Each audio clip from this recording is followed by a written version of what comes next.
আগামী বছর থেকে ডিআইটিএফ এর নাম হবে ঢাকা বাণিজ্য মেলা ডিটিএফ। মেলার নাম থেকে বাদ যাচ্ছে বহুল প্রচলিত আন্তর্জাতিক শব্দটি। ইপিবির কার্যালয়ে সোমবার 18 আগস্ট সংস্থাটির 148তম পরিচালনা পর্ষদের বৈঠকে এই সিদ্ধান্ত নেওয়া হয়। বাণিজ্য মেলার নাম পরিবর্তনের সিদ্ধান্তের কারণ হিসেবে উল্লেখ করা হয় 1995 সাল থেকে প্রতি বছর আন্তর্জাতিক ও দেশীয় ক্রেতা বিক্রেতাদের সমন্বয়ে আয়োজনের উদ্দেশ্যে এই মেলা শুরু হয়েছিল।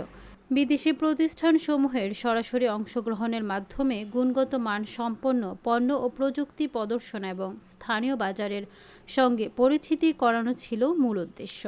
বাস্তবে দেখা যাচ্ছে অনেক বিদেশি প্রতিষ্ঠান দূতাবাস বা সরকারি প্রতিনিধি দলের মাধ্যমে অংশগ্রহণ না করে স্থানীয় এজেন্ট বা ব্যক্তির মাধ্যমে অংশ নিচ্ছে।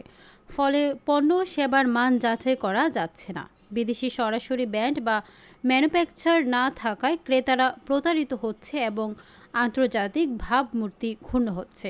ফলে বিদেশি ক্রেতা বা দর্শনার্থীর আকর্ষণ কমে যাচ্ছে।